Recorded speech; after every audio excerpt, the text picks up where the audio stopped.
Hello friends, this is Sangam Fury. Welcome back to my channel Pharmacy Tree. Friends, in this video I'm going to talk about Valprol injection. Yeah, injection Valprol. So friends, without wasting any more time, we should start the video.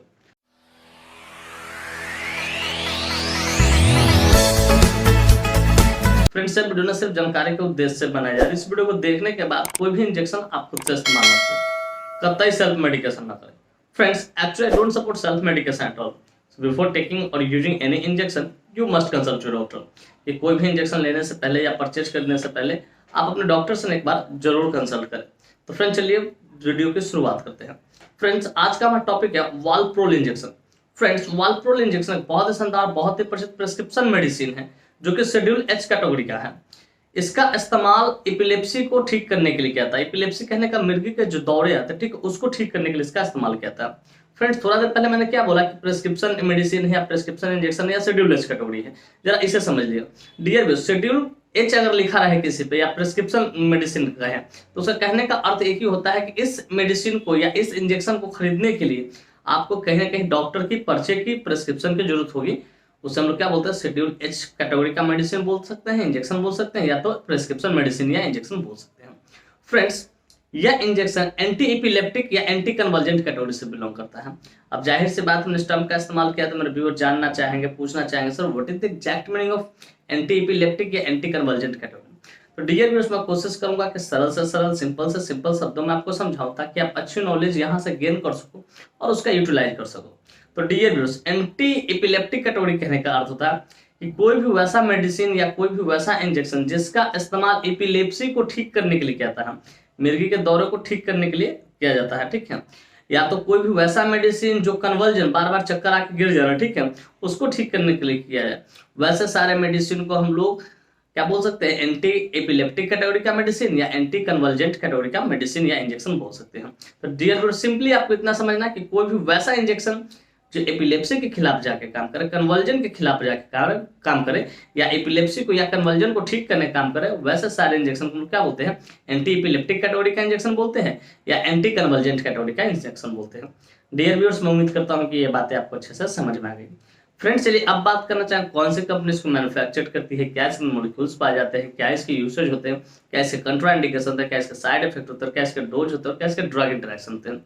इन सारी बातों को हम लोग समझेंगे इस video में बहुत detail से। Friends, I will make you understand each and everything in a very simple way. Friends, मैं यहाँ पे ना हर एक चीज को बहुत शानदार तरीके से और बहुत सस्ता तरीके से आपको समझाऊंगा। तो friends, first of all I would like to talk about which company manufactures it. Friends, सबसे पहले हम लोग ये जान लेते हैं कौन सी कंपनी है जो इस इंजेक्शन को मैन्युफैक्चर करती है। तो फ्रेंड्स, इस इंजेक्शन को इंटास फार्मास्यूटिकल इंडस्ट्री द्वारा मैन्युफैक्चर किया था, जो कि अपने आप में काफी प्रसिद्ध फार्मास्यूटिकल इंडस्ट्री है। Friends, this injection is basically manufactured by Intas pharmaceutical industry. Friends, इसका एक एम्पुल 5 ml की पैकेजिंग में आती है, जिसकी कीमत मार्केट में लगभग 30 रुपए से लेकर 40 रुपए के आसपास होती है और उतने में अवेलेबल हो जाती है। फ्रेंड्स, मैं यहाँ पे एस्टिमेटेड प्राइस बता रहा हूँ, एग्जैक्ट नहीं बता रहा हूँ, अपना खुद देख लेना। तो प्राइस हमेशा क्या होता है, टाइम टू टाइम वेरी होता रहता है, बदलते रहता है। तो डियर व्यूअर्स, मैं उम्मीद करता हूँ कि ये बातें आपको अच्छे से समझ में आ गई। फ्रेंड्स, चलिए अब बात करना चाहिए इसके मॉलिक्यूल्स के बारे में। Which molecule is basically found in this injection.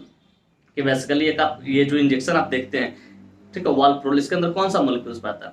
तो फ्रेंड्स, बेसिकली इसके अंदर single molecule sodium valproate, sodium valproate 100 mg प्रति ml पाया जाता है। मतलब 1 ml में 100 मिलीग्राम पाया जाता है, ठीक है। अगर 5 ml का है तो 500 मिलीग्राम हो गया, इतना समझ लीजिए। मतलब इसके अंदर सिंगल मॉलिक्यूल सोडियम वालप्रोएट, ठीक है, 100 मिलीग्राम प्रति ml पाया जाता है। अगर 5 ml का एम्पूल है, इसका मतलब 500 मिलीग्राम इसके अंदर पाया जाता है, जिसका इस्तेमाल एपिलेप्सी को ठीक करने के लिए किया जाता है। फ्रेंड्स, मैं उम्मीद करता हूं कि ये बातें भी आपको अच्छे से समझ में आ गई, इसके अंदर कौन सा मॉलिक्यूल्स पाता है।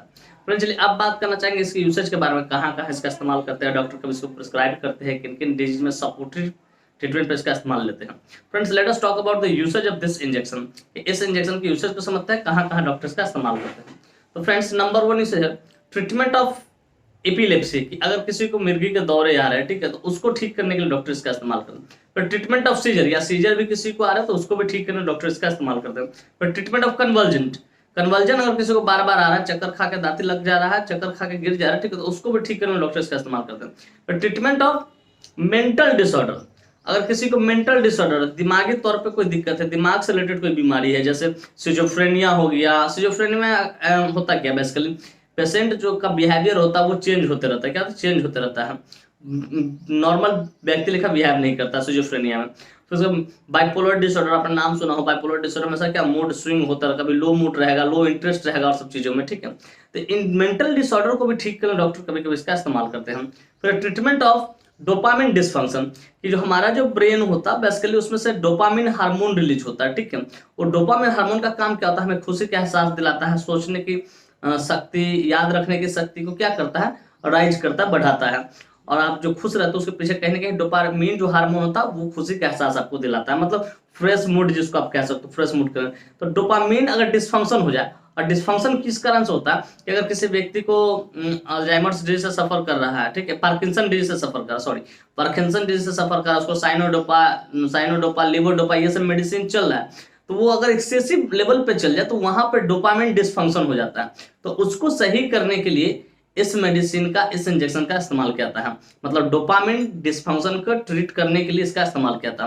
और डोपामिन डिसफंक्शन कब होता है, जब एक्सेसिव यूज होता है साइनोडोपा लिवोडोपा ये सब मेडिसिन का, जो कि पार्किंसन डिजीज में चलता है। फिर कहते हैं प्रिवेंशन ऑफ माइग्रेन, कि इसका इस्तेमाल माइग्रेन से प्रिवेंशन के तौर पे भी करते हैं। माइग्रेन जिस बेसिकली होता है कि हमारा जो सर होता है उसमें बहुत ज्यादा दर्द होने लगता है, ठीक है, तो माइग्रेन को प्रिवेंशन के तौर पे भी इसका इस्तेमाल करते हैं। तो फ्रेंड्स बेसिकली इतने सारे जगहों पे इसका इस्तेमाल करते हैं। Treatment of epilepsy, treatment of seizure, treatment of conversion, treatment of mental disorder, treatment of dopamine dysfunction और प्रिवेंशन ऑफ माइग्रेन, माइग्रेन के तौर पे इसका इस्तेमाल करते हैं, प्रिवेंशन के तौर पे माइग्रेन के लिए इसका इस्तेमाल करते हैं। फ्रेंड्स मैं उम्मीद करता हूं इसकी यूसेज आपको बढ़िया से समझ में आएगा। फ्रेंड्स चलिए अब बात करना चाहेंगे इसका मोड ऑफ एक्शन के बारे में, कि आखिर ये जो इंजेक्शन है काम कैसे करती है। तो फ्रेंड्स मैं कोशिश करूँ एकदम सिंपल से सिंपल शब्दों में आपको समझाऊं ताकि आप अच्छी पकड़ बना सको। फ्रेंड्स इसका मोड ऑफ एक्शन सिंपल होता है, this injection stops the abnormal and excessive activity of the nerve cell in the brain. कि हमारा जो ब्रेन होता है जैसे इंजेक्शन को लगाते हैं तो उसमें जो एबनॉर्मल और एक्सेसिव एक्टिविटी होता है नर्व सेल का, ठीक है, उसको ये नॉर्मल कर देता है, एकदम कंट्रोल में ला देता है, जिससे क्या होता है पेशेंट काम डाउन हो जाता है, एकदम शांत हो जाता है। तो इसको इस तरीके से ये इंजेक्शन काम करता है। तो डियर व्यूअर्स मैं उम्मीद करता हूँ कि ये बातें भी आपको अच्छे से समझ कि ये इंजेक्शन किस तरीके से काम करता है। फ्रेंड्स चलिए अब बात करना चाहिए कंट्राइंडिकेशन वाला। Friends without knowing contraindication we should never ever administer any injection to anyone. बिना कंट्राइंडिकेशन जाने कभी भी किसी को भी कोई भी इंजेक्शन आप उसको नहीं देना है, वरना इसका परिणाम घातक हो सकता है। तो फ्रेंड्स नंबर 1 कंट्राइंडिकेशन अल्कोहल, अगर किसी व्यक्ति ने अल्कोहल कंज्यूम कर रखा उसको आपको नहीं देना है।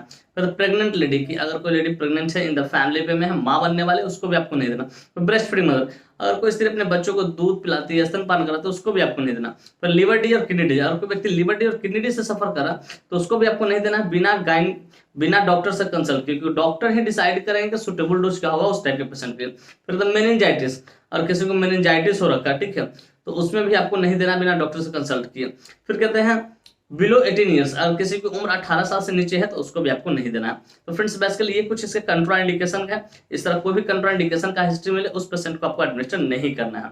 फ्रेंड्स मैं उम्मीद करता हूं कि ये बातें आपको अच्छे से समझ, इसका कंट्राइंडिकेशन क्या होता है। फ्रेंड्स चलिए अब बात करना चाहेंगे ड्रग इंटरैक्शन के बारे में।